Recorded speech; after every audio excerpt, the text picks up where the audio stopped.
Hello all. आज के session में हम लोग देखने वाले हैं कंप्यूटर नेटवर्क का एक core concept that is ISO OSI model. तो ISO OSI मॉडल में दो टर्म्स आ रही है, एक तो ISO आ रही है, एक OSI आ रही है। ISO का मतलब है इंटरनेशनल ऑर्गेनाइजेशन फॉर स्टैंडर्डाइजेशन। ये एक ऑर्गेनाइजेशन है जो स्टैंडर्ड बनाती है। कौन से स्टैंडर्ड्स बनाती है?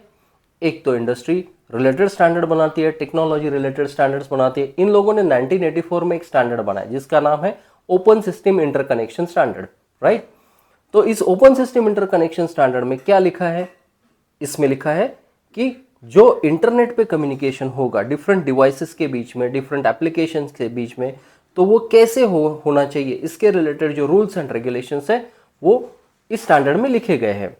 तो ओपन जो टर्म है OSI की, वो दिखाती है कि ये जो स्टैंडर्ड है ये नॉन प्रोप्राइटरी है, राइट। एंड सिस्टम इंटरकनेक्शन ये दिखाता है कि ये स्टैंडर्ड हम लोगों ने इसलिए बनाया है कि जिसमें जो रूल्स एंड रेगुलेशंस है वो यूज करके जो नेटवर्क पे सिस्टम्स कनेक्टेड है वो कम्युनिकेट करेगी एक दूसरे के साथ।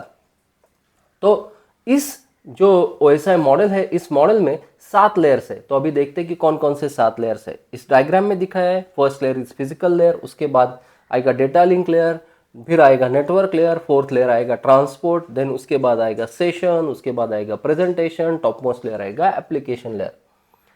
तो चलो इसको छोड़ के हम लोग एक एनालॉजी की तरफ जाते हैं।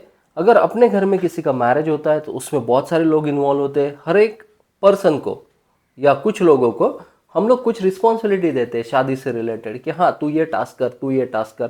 तो ये जो शादी के टास्क होते हैं वो हम लोग डिवाइड करते हैं लोगों के बीच में।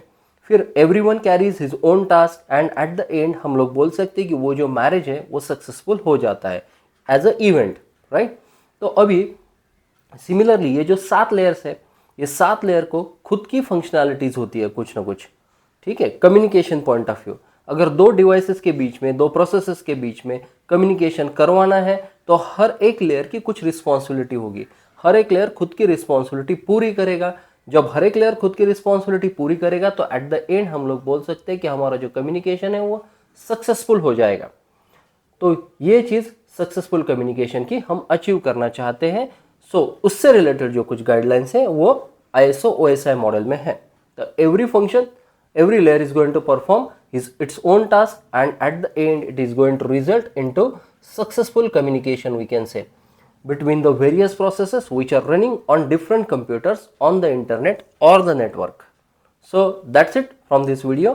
Now please watch my remaining videos where I have discussed the functionalities of every layer in detail. Thank you.